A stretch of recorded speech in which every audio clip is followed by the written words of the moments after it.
Welcome back to WION World is One. Thank you so much for staying with us. Lots lined up for you on this edition of Speed News. Let's get started.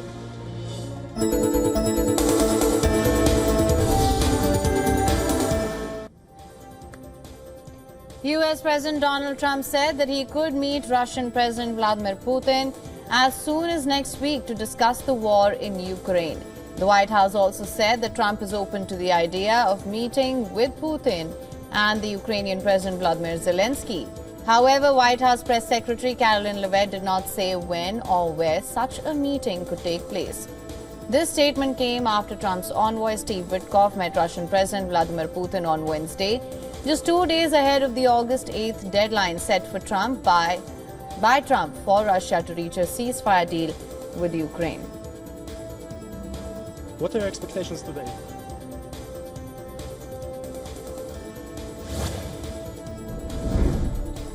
Vice President J.D. Vance denied reports that him, Attorney General Pam Bondi and other senior Trump administration officials were to meet on Wednesday to discuss the Jeffrey Epstein case. Reports that surfaced said that a group of top administration officials were to hold a meet to discuss whether to publish audio and a transcript of Deputy Attorney General Todd Blanche's meeting with Ghislaine Maxwell.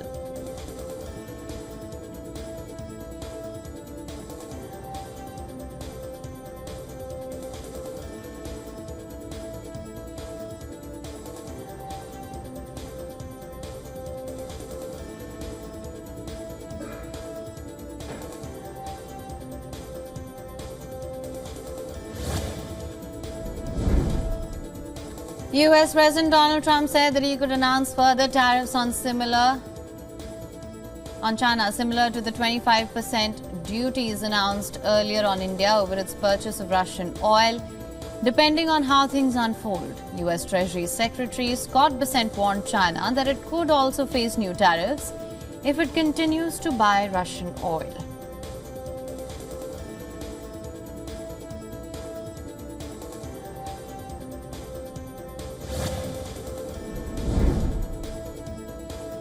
Donald Trump on Wednesday threatened to deploy the National Guard in Washington. Trump suggested a potential federal takeover of the city's policing, citing concerns about rising crime and an assault on a staffer linked to Elon Musk. Despite city crime rates showing a decline, Trump insists the capital is unsafe.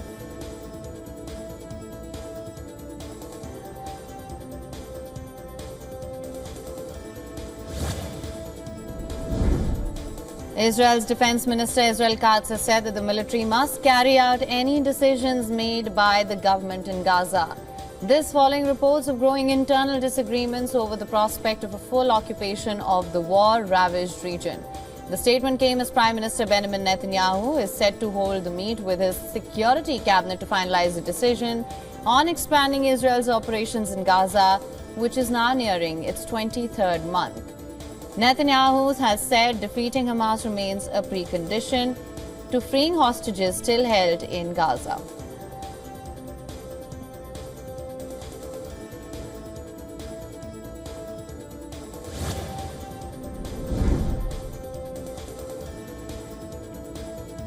Israeli President Isaac Herzog has called on the international community to present a unanimous, tough position to not talk to Hamas until they release the hostages held in Gaza. He made the remarks during a visit to Latvia, where he met President Edgar Rinkēvičs. Earlier, UN Security Council held a meet on Tuesday to discuss the plight of hostages still being held in the war-ravaged enclave. It came days after Hamas released images and videos of two emaciated hostages, Aviatar David and Rom Braslavsky, sparking outrage and condemnation.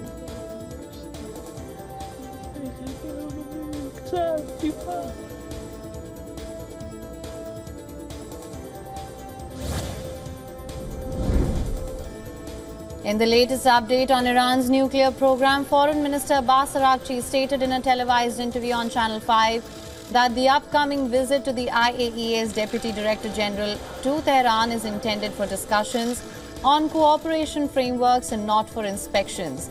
The IAEA has stated that it must be permitted to resume inspections following Israeli and US airstrikes aimed at dismantling Iran's nuclear program and preventing it from developing nuclear weapons.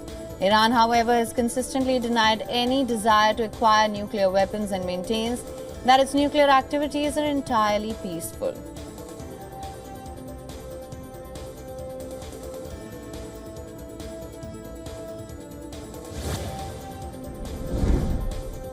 Nationalist historian Karol Nawrocki was sworn in as Poland's new president following his victory in a June 1st election that dealt a major blow to the pro-EU government. Nawrocki, 42, is a supporter of US President Donald Trump, took the oath of office in front of Polish lawmakers to begin his 5-year mandate.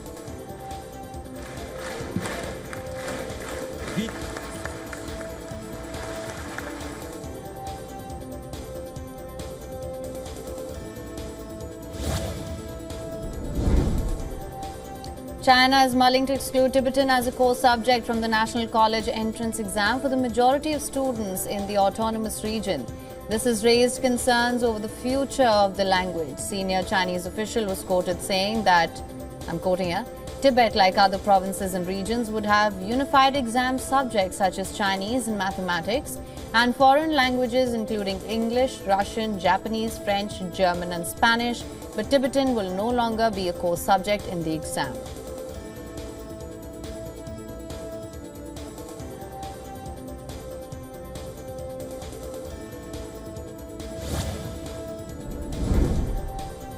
China claimed that its forces had captured another settlement in Dnipropetrovsk region, while Ukraine on the same day reported repelling Russian offensives.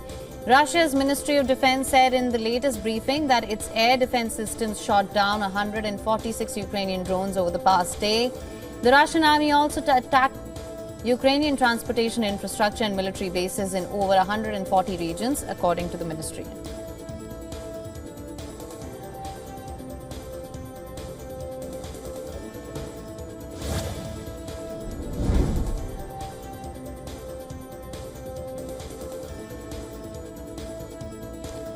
Russian strikes have killed 2 people and wounded 10 others, including 4 children. In Ukraine's Zaporizhzhia region, Russian forces carried out 567 attacks over the 24 hours into Wednesday morning across 16 settlements in the region. Zaporizhzhia has been on the front lines of the war that Russia launched against its smaller neighbor in February 2022.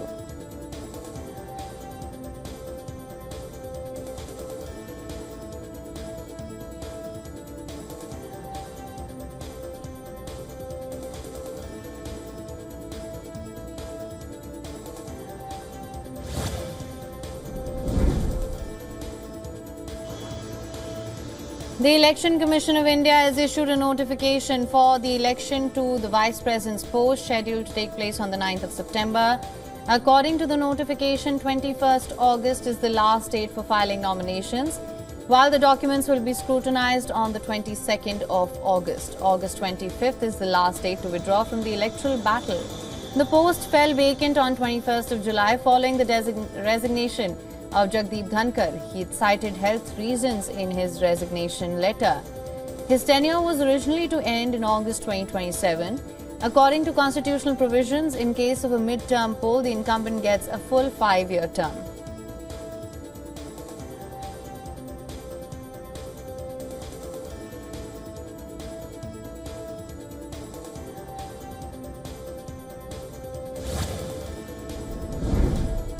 Hundreds of United Airlines flights are grounded due to a technical issue. The issue was reportedly resolved within an hour. However, the aircraft carrier warned of delays. The technical glitch affected operations at major U.S. airports, including Chicago, Denver, Houston, and New York, as per the U.S. Federal Aviation Administration's website. The airline has not provided details about the nature of the technical issues faced by the airline. Thousands of passengers across major airports faced inconvenience.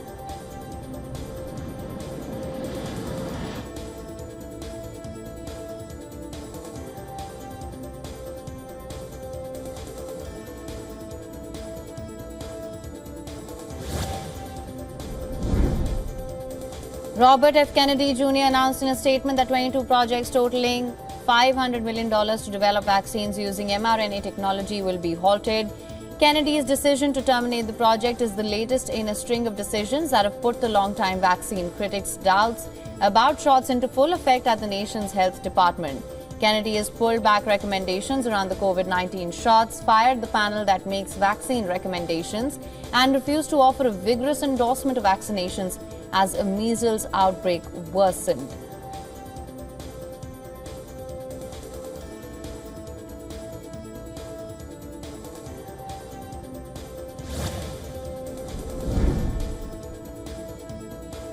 US and South Korean Marine Corps conducted joint drills including amphibious landing exercises to boost operational capabilities.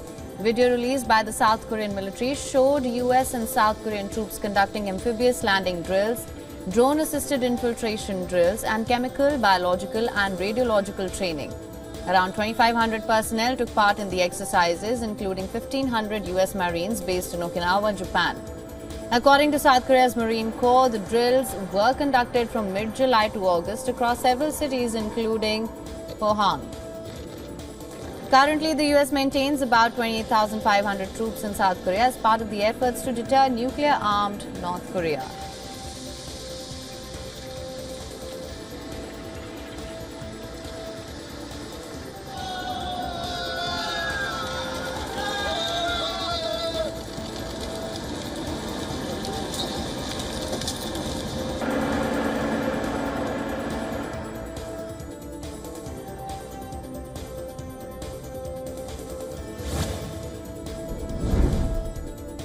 Rescue operations are underway in the Indian state of Uttarakhand after a deadly cloudburst. Uttarkashi district on the 5th of August triggered massive flash floods and landslides in Dharali and Sukhi Top area. Several people who were trapped were rescued and airlifted to the Matli helipad. According to the NDRF, helicopters have been pressed into service to rescue those stranded from the affected areas.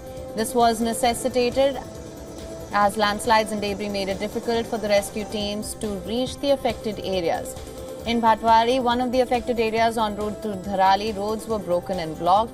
The Badrinath National Highway was also blocked due to debris falling from the hill near Pipalkoti. More than 190 people have been rescued so far, with death toll at 5 and dozens reported missing. Among those missing are 15 people from Maharashtra's Jalgaon region, who continue to remain untraceable.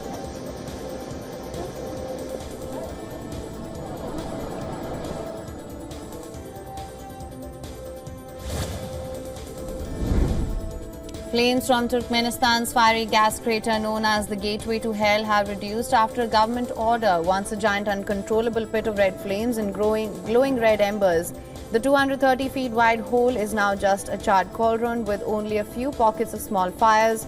Reducing the fire is an important step for Turkmenistan's climate ambitions.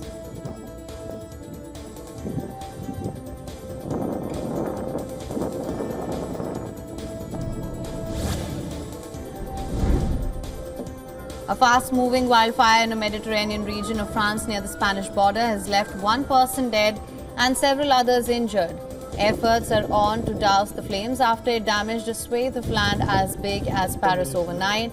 About 1,800 firefighters are fighting the blaze, which broke out on Tuesday afternoon in a village in the Aude region, which is largely a rural wooded area and is also home to wineries.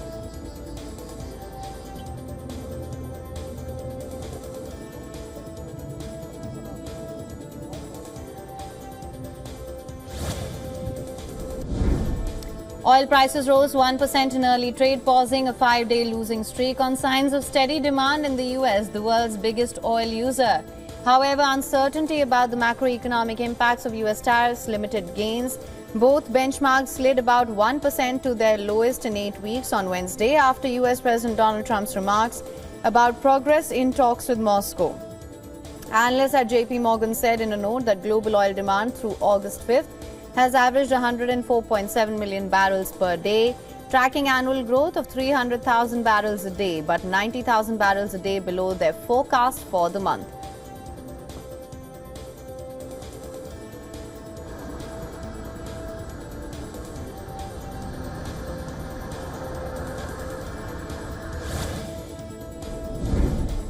President Donald Trump said the United States will impose a tariff of about 100% on imports of semiconductors, but offered up a big exemption. It will not apply to companies that are manufacturing in the US or have committed to do so. The move is part of Trump's efforts to bring manufacturing back to the United States, and his remarks on Wednesday were made in tandem with an announcement that Apple could be investing an additional $100 billion in its home market. For companies like Apple, which have committed to build in the United States, there will be no charge. At least that's what he told reporters in the Oval Office. But he warned that companies should not try to wrangle out pledges to build US factories.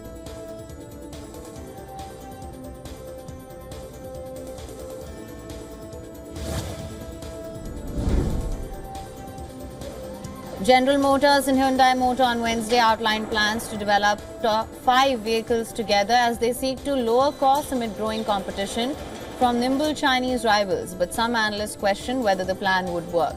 4 of the vehicles are targeted for launch in Central and South America in 2028 and support both internal combustion and hybrid powertrains. General Motors and Hyundai did not say where the models would be produced, but said that they expected to be rolling out at least 800,000 vehicles a year at full production. The partnership will help General Motors and Hyundai battle growing competition from Chinese EV manufacturers in Latin America.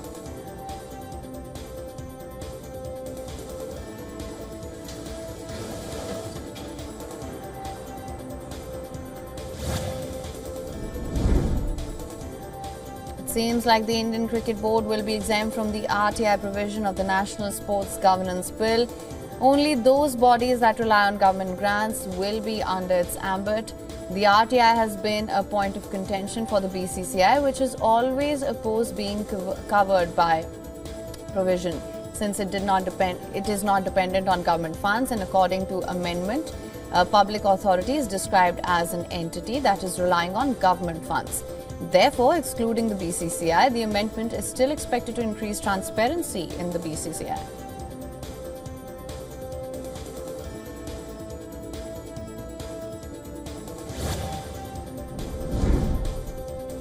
Legendary American director Francis Ford Coppola is doing fine after undergoing a non-emergency cardiac procedure in a Rome hospital. His representatives informed the media. The 86-year-old filmmaker, known for masterpieces like The Godfather and Apocalypse Now, was admitted to the public hospital in Rome for a scheduled appointment. Coppola was in Italy to promote his latest movie, Megalopolis.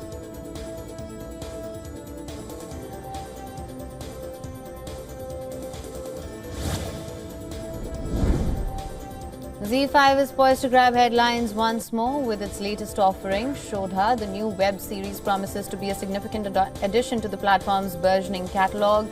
Shodha is particularly notable for featuring acclaimed director Pawan Kumar in his acting debut. Known for helming popular films such as Lucia, Panchrangi, and Kumar is stepping in front of the camera for the first time, taking on the lead role in the upcoming drama. For latest news, download the WION app and subscribe to our YouTube channel.